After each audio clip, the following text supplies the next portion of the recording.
S Ramaiah ಅವರು form ಮಾಡ್ತಾ ಇದ್ರು ಭಾರತ ಎಲ್ಲಿ ಲಂಡನ್ನಲ್ಲಿ ಅವರು ಗಾಂಧೀಜಿ ಅವ್ರಿಗೆ ಪರಿಚಯ ಆಯ್ತು ಅವರಿಗೆ. ಆಕ್ಚುಲಿ ದಾಸಪ್ಪನವರ ಇವ್ರ ತಂದೆಯವರ ರೂಮ್ನಲ್ಲಿ ಗಾಂಧೀಜಿ ಬಂದು ಆರ್ಟ್ ಮಾಡ್ತಾ ಇದ್ರಂತೆ. ಹಾಗಾಗಿ ಆ ತರ ಯಶೋಧರ್ಮ ದಾಸಪ್ಪನವ್ರ ಪರಿಚಯ ಆದದ್ದು ಇವರಿಗೆ ಗಾಂಧೀಜಿಯವರು. ಇವ್ರ ತಂದೆಗೆ ಬಹಳ ಕ್ಲೋಸ್ ಆಗಿರೋದು ಲಂಡನ್ನಲ್ಲಿ ಗಾಂಧೀಜಿಯವರು. ಹಾಗಾಗಿ ಪರಿಚಯ ಆಯ್ತು.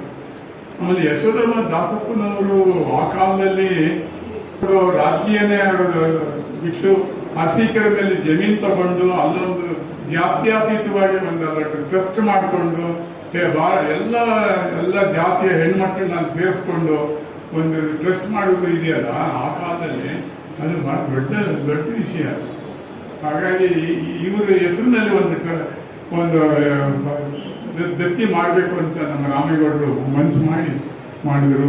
ಇದು 4ನೇ ಪ್ರಶಸ್ತಿ ಇದು. ಹೋದ ಸಾರಿ ಇಲ್ಲಿ ಇವರು ಕ್ಯಾನ್ಸರ್ ಇನ್ಸ್ಟಿಟ್ಯೂಟ್ ಅಲ್ಲಿ ಒಬ್ರು ಡಾಕ್ಟರ್ ದೇಶಮಾನಿ ಅಂತ ಇದ್ರು. ಅವರಿಗೆ ದೇಶಮಾನಿ ಅಂತ ಅವರಿಗೆ ಒಂದು ಆಲ್ ಇಂಡಿಯಾ ಒಂದು ಪ್ರಶಸ್ತಿ ಬೇರೆ ಕೊಟ್ಟರು ಮೋದಿ ಅವರು. ಅವ್ರಿಗೆ ಕೊಟ್ಟಾಗ ಬಹಳ ಖುಷಿ ಪಟ್ಟರು. ಅವರು ಅಷ್ಟೇ ಹೊಸ್ಬಿಟ್ಟು ವಾಪಸ್ ಕೊಡಕ್ ಬಂದ್ರು. ನಾವು ಈಸ್ಕೊಂಡಿರೋರು ನೀವು ಆ ಟ್ರಸ್ಟ್ ಕೊಟ್ಬಿಡಿ ಅಂತ ಹೇಳೋದು. ಮನೆ ಈ ವರ್ಷ ಯಾರು ಕೊಡ್ಬೇಕು? ಈ ವರ್ಷ ಬೆಂಗಳೂರು ತಗೋತಾನೆ ಇರ್ತಾರೆ ಏನಾದ್ರು ಪ್ರಶಸ್ತಿಗಳನ್ನ, ಯಾರು ಹೊರಗಡೆ ಅವ್ರು ಕೊಡ್ಬೇಕು ನಾವು ಅಂತ ನಾನು ಹೇಳಿದ್ರು. ಯಾರು ಹೆಸರುಗಳು ಬಂತು. ಬಟ್ ರಾತ್ರಿ ನಮಗೆ 8-9 ಗಂಟೆಗೆ ಒಂದು ಹೆಸರು ಬಂತು ನನಗೆ. ನಾನು ರಾಮೇಗೌಡರು ಫೋನ್ ಮಾಡಲಿಲ್ಲ. ಬೆಳಿಗ್ಗೆ ಬಂದು ಅಲ್ಲಿ ಯಾವ ಹೋಟ್ಲಲ್ಲಿ ಕೂತ್ಕೊಂಡಿದ್ದೀವಿ, ಹೆಸರು ಬಂತು. ಎಲ್ಲರಿಗೂ ಬಹಳ ಖುಷಿ ಕೊಟ್ಟರು. ಗಂಟೆಯವ್ರ ಹೆಸರು ಹೇಳಿದ ತಕ್ಷಣ ಎಲ್ಲರಿಗೂ ಬಹಳ ಸಂತೋಷ ಆಯ್ತು. ಎಲ್ಲಿಟ್ಟಿದ್ರು ಹೆಸರು ನನಗೆ ರಾತ್ರಿ ಎಲ್ಲ ಖುಷಿ ಪಟ್ಟರು. ನನಗೆ ಯಾಕಂದ್ರೆ 20 ವರ್ಷದ ಪರಿಚಯ ನನಗೆ ಅವರ ವಿಚಾರಧಾರೆಗಳು ಎಲ್ಲ ನಾನು ನೋಡಿದ್ದೀನಿ.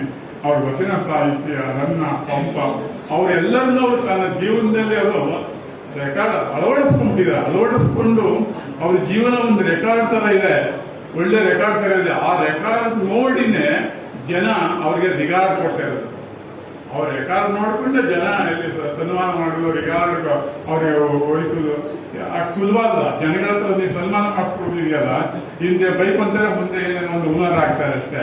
ಆದರೆ ಮಲ್ಲಿಕಾ ಗಂಟಿಯವರ ವಿಚಾರಧಾರೆಗಳು, ಮಲ್ಲಿಕಾ ಗಂಟಿಯವರ ಮುಳುಬಳಿಗಾರ ಕಾಲದಲ್ಲಿ ಬೀಸರಜಿ ದೇವಿಯ ಒಂದು ಪ್ರಶಸ್ತಿ ಇದೆ. ಅದನ್ನು ಕರೆದು ಇವ್ರಿಗೆ ಕೊಟ್ಟು ನಾವು ಆ ಬೀಸರಜಿ ದೇವರು ಎಷ್ಟು ಖುಷಿ ಪಟ್ಟರು ಅಂದ್ರೆ, ಎಂತ ವಿಚಾರಧಾರೆ ಈ ಆಶಾದೇವಿ ಇವ್ರನ್ನೆಲ್ಲ ಹೆಂಗ್ ಸೆಲೆಕ್ಟ್ ಮಾಡ್ತೀರಿ ನೀವು ಅಂತ ಕೇಳಿದ್ರು. ಹಾಗೆ ಅಲ್ಲ, ಎಲ್ಲರಿಗೂ ಬರಲ್ಲ. ಯಾರು ಅವರ ವಿಚಾರಧಾರನ್ನ ಯಾರು ಪಾಠ ಮಾಡೋರನ್ನ ಜನಗಳನ್ನೆಲ್ಲ ಅಳವಡಿಸ್ಕೊಡ್ತಾರೆ, ಅದನ್ನು ಆ ಜೀವನದಲ್ಲಿ ನಡೆಸ್ತಾರೆ ಅವ್ರನ್ನ. ಆ ಥರ ಅವ್ರು ಮಲ್ಲಿಕಾ ಗಂಟಿಯವರ ವಿಷಯದಲ್ಲಿ ಏನು ಬಹಳ ಜನ ಖುಷಿ ಪಟ್ಟರು. ಮಲ್ಲಿಕಾ ಗಂಟಿ ಸೆಲೆಕ್ಟ್ ಮಾಡಿದ್ದಾರೆ. ಮಲ್ಲಿಕಾ ಗಂಟಿ ಅವ್ರು ನೋಡಿ, ಅವ್ರು ಬೆಂಗಳೂರಲ್ಲಿ ಇಲ್ಲಿ ಎಲ್ಲೋ ಒಂದು ಸೈಟ್ ತಗೊಂಡಿರ್ಬೋದಾಯ್ತು. ಇಲ್ಲಿ ಊರ್ಲಿದ್ದಾರೆ ನೋಡಿ, ಅವರು ಊರ್ಲಿದ್ದಾರೆ ಅವ್ರು ಹಾಗೆ ಅವರು. ಹಾಗಾಗಿ ಇದ್ರ ಬಗ್ಗೆ ಎಷ್ಟು ಮಾತಾಡಿದ್ರು ಈಗ ಮಳೆ ಬರೋ ಟೈಮ್ ಈಗ ಸಾಕು ಅಂತ ಕಾಣುತ್ತೆ. ನಮಸ್ಕಾರ.